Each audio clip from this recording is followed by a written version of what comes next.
last na relationship ko na pinakilala sa kanila, unang karelasyon ko na pinakilala sa kanila na niloko ako. Sabi nga ni Papa sa akin, okay lang yan. Dinala ko siya sa Bacolod Siya yung unang tao na pinakilala ko sa family ko. Sabi na ng Papa ko, okay lang yan. Sabi niya, okay lang yan. Na hindi ka naman naswerte sa taong pinakilala mo sa amin, sa taong minahal mo. At least naswerte ka pa rin sa amin. Alam mo yun, sasabi niya na okay lang yan, nandito naman kami. So napakaganda pakinggan naman galing nun sa parents mo. Na hindi ka sinumbatan.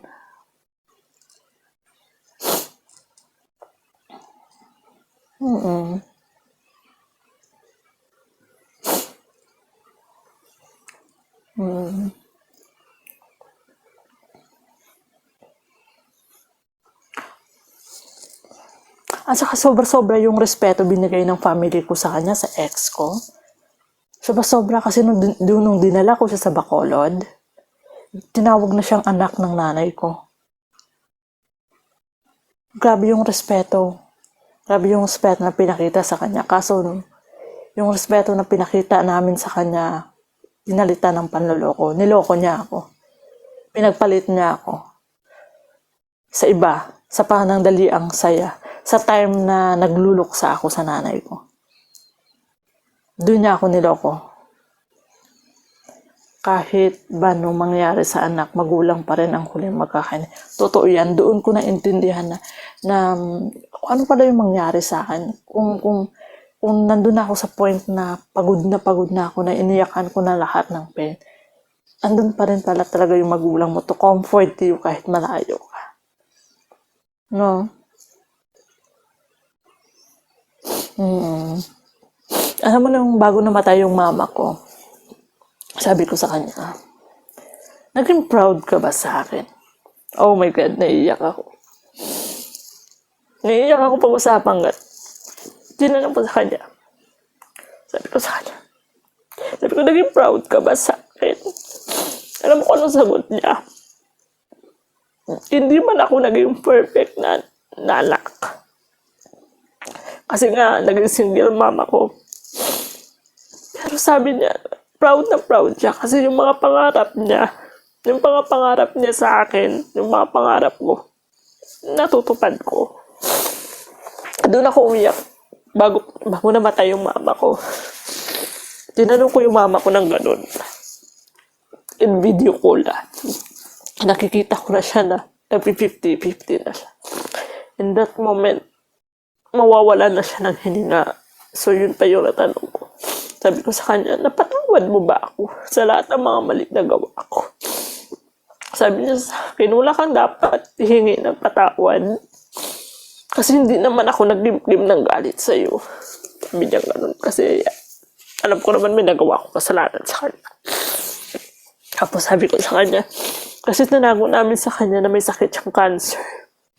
Hindi niya alam na may cancer siya, stage 4. Sabi ko sa kanya, alam mo bang may cancer ka? Kasi hindi kayang sabihin ng mga kapatid ko nung time na yun Nawawala na siya ng hininga. Bumaba na yung ano niya. Sabi ko sa kanya,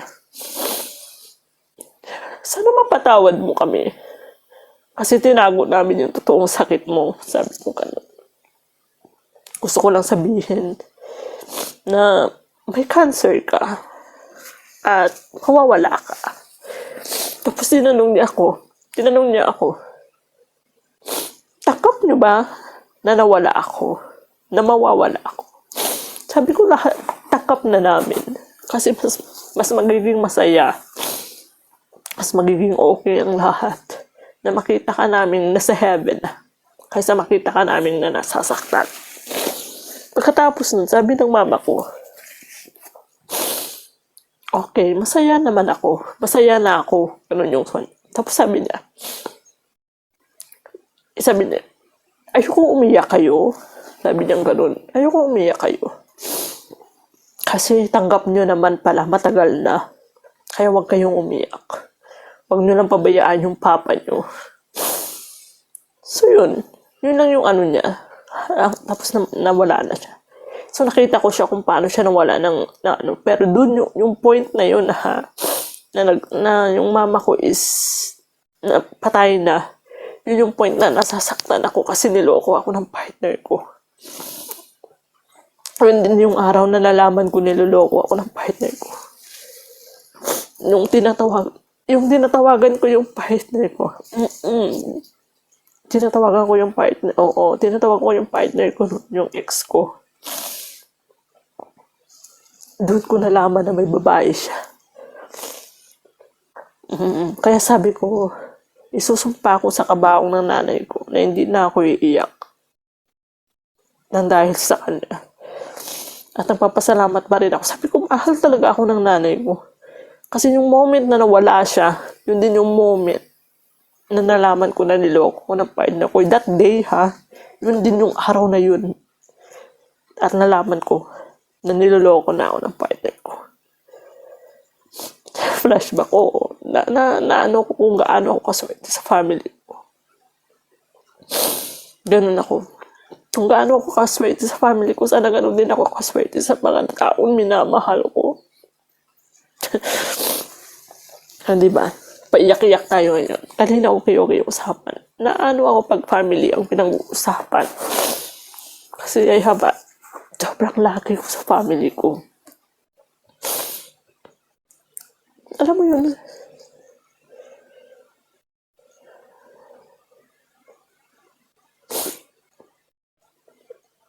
O yun yung talaga yung tinanong ko sa kanya. Kung naging proud ba siya sa akin. Kasi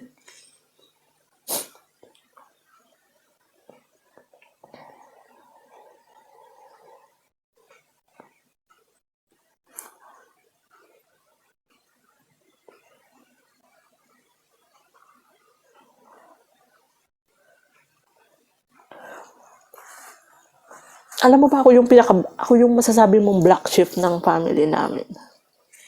As in wild akong tao. Nag-aaral ako. Layas ako. Kahit saan ako pumunta, ganyan, inuman, gano'n, nabisyo, ganyan. Hindi ako nabulakbol sa school. Never ako nabulakbol sa school. Pero parang, sige ako, inuman, ganito, ganyan. Parang nabablack sheep ako. Sumasagot ako sa parents ko minsan dahil gusto kong lumabas kasama my friends, ganyan. Minsan nagagalit sila sa akin kasi at 7 p.m. kumakain na kami ng dinner, dapat sabay-sabay na kami noon. Ayaw nila na hindi kami magsabay-sabay kumain. So, nagagalit sila nung pag ganun na hindi kami sabay kumain. Kaya pag umuwi ako na sa Pinas, lagi kong naalala. Kasi nga magkaiba yung oras, tulog pa ako noon. Yung mama ko yung isang taong naghihintay sa akin. Oo, hinihintay niya ako kung kailan ako magising, tapos sasamahan niya akong kainin. Kumain. Tapos titimplahan niya na ako ng kape. Mama ko yung gumagawa sa akin noon. Thank you, James.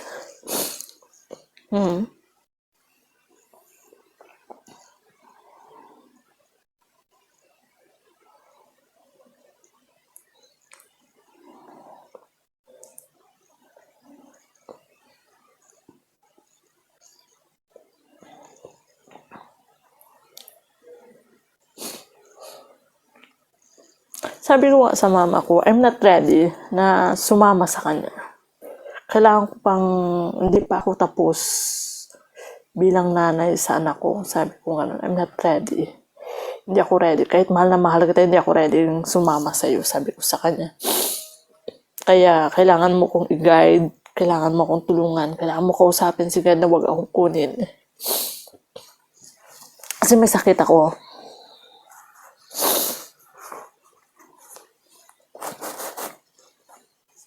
Thank you, James. Kasi meron akong sakit. So, lagi ko sinasabi sa mama ko na hindi pa ako ready makita ka. Kahit mahal na mahal kita, hindi ako ready makasama ka. Kahit sobrang miss na miss. Sabi ko kahit sobrang miss. Bago ako matulog, sinasabi ko yan. Nag-aano ako kinakausap ko siya. Basta. So, sabi ko sa kanya, hindi pa ako ready. Hindi pa kita nami-miss ng sobra-sobra na to the point na gusto ko makasama ka, sabi ko. Nami-miss kita pero hanggang doon lang, sabi ko. So,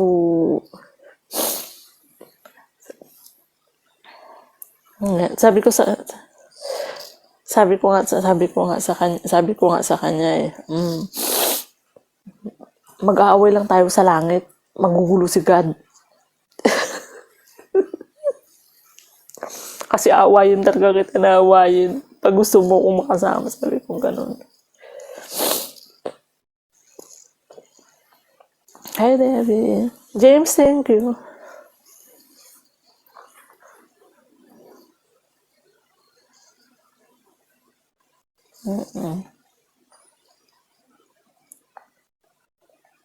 Pwede po ba magtanong sa inyong dalawa? Medyo ox ang both advice niyo po. Yes, James. Pwede naman, James. Totoo. Pero ang hirap minsan mag-enjoy, di ba?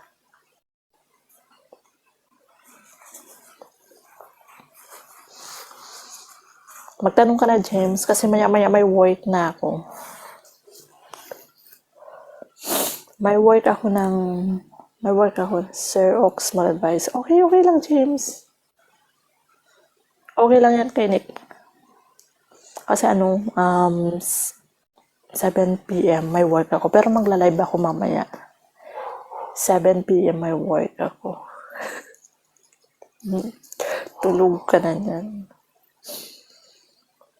May 2 hours akong work ngayon. So, after that, magla-live ako saglit. Pero thank you, James, kasi, James, tuloy, Nick, thank you sa time mo. James, magtanong ka, may time pa naman ako. Pero thank you sa time mo, na kasi meron akong nakakausap. Ay, yung vice versa.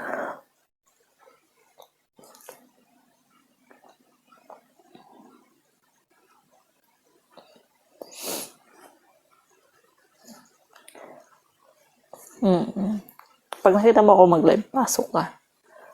Nandiyan ka pa ba, James?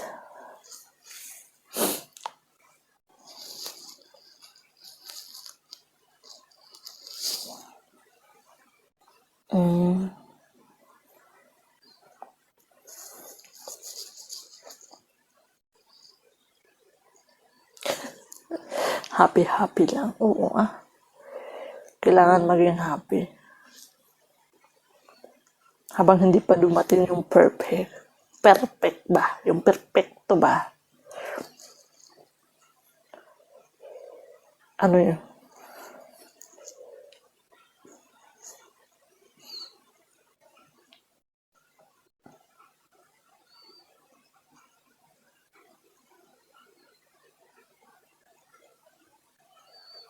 Yung,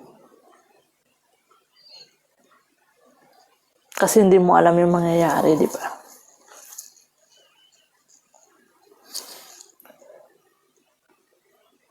Boss sila senior, bakit sa age? Makinig ka, Nick.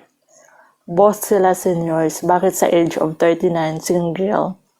Mama's boy daw, bakit di ka mag-asawa palagi, sinasabi kawawa? Boss sila seniors, bakit sa age of 39, single? Mama's boy daw, bakit di ka mag-asawa palagi, sinasabi kawawa? Sino nagsasabi yung mga chismosang kapitbahay? Kasi dapat, I'm 37 single ako. Basihan ba dapat, magiging kawawa ba o magiging matatawag mo bang mama's boy or mama's girl yung isang tao pag hindi pa nag-asawa? Kung hindi pa talaga siya ready? Yan yung, alam mo yung mahirap sa atin, di ba? Kasi naano tayo ng mga Amerika, na at the age of 17, 18 like that, kailangan mo nang umalis sa poder ng mama mo.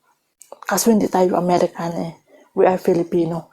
Pagdating sa family, nandun pa rin tayo. Kahit may mga asawa tayo, may mga apo, pag sa family, nandun pa rin tayo. So, I think, hindi matatawag na mama's boy yung taong single kasi ayaw niya mag-asawa. At hindi mo masasabing kawawa yung tao na walang asawa. Bakit? Lahat ba na may asawa is lucky? Maraming single na sobrang lucky sa buhay. At maraming may asawa na hindi lucky, di ba?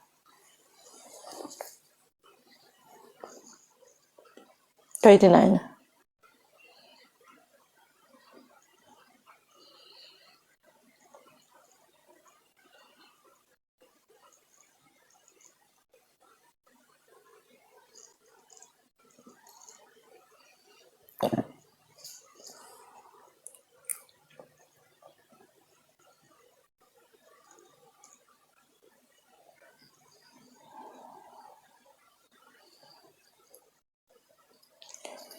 Kasi ang pag-aasawa naman wala sa edad di ba? Kahit 79 ka, kung gusto mo mag-asawa at magpakasal, magpasal ka. Walang problema. Di ba?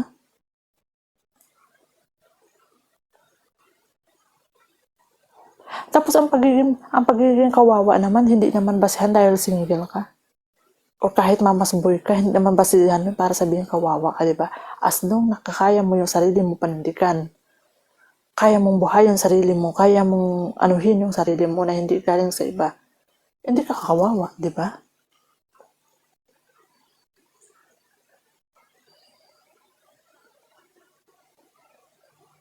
So I think you don't care, don't mind sa mga chismosa na ganyan.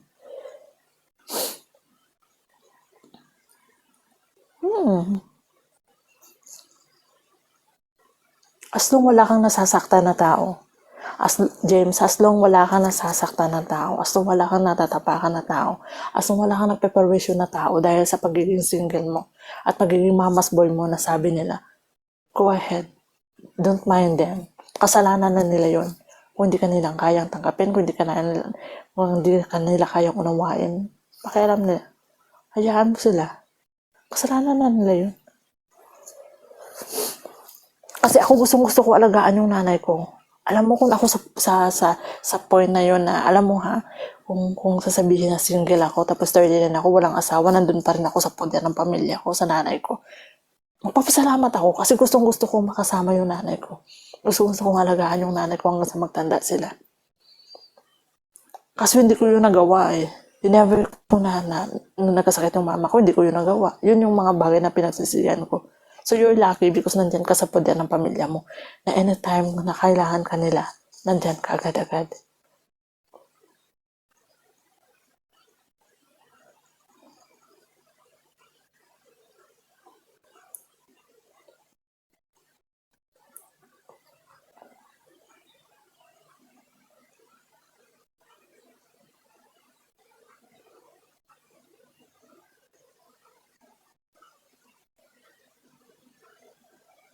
Kaya nga,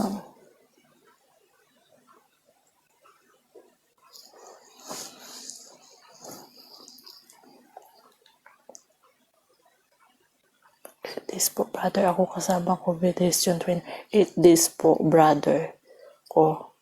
Ako kasama COVID days. O, di ba?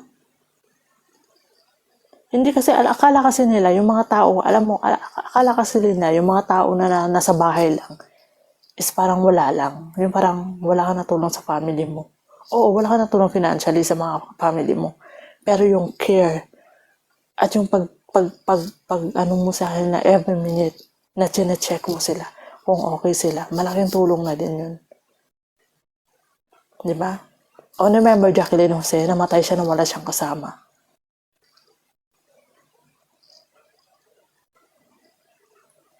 So, di ba? So, yung ganun.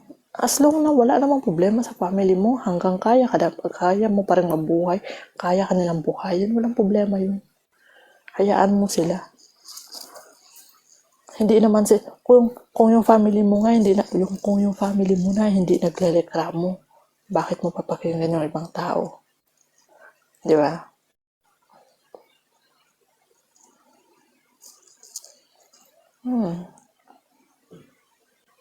Kaya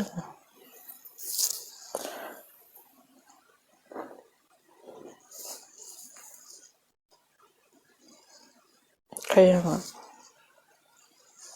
Correct.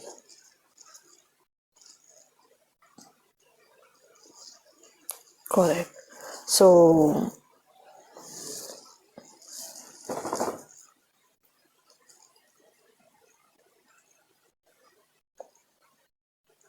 So that's it.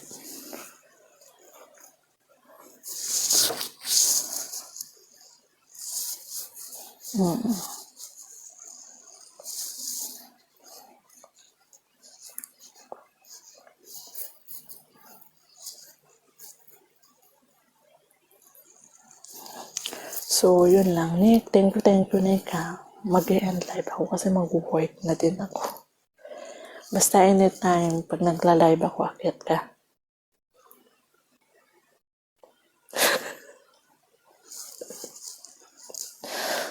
Pero Nick, thank you. Thank you sa time. Ha? Oo, walang problema. Walang problema. Basta thank you. Pag nag-live ako, pasok ka. I enjoy the conversation. Sobrang, may natutunan ako sa iyo.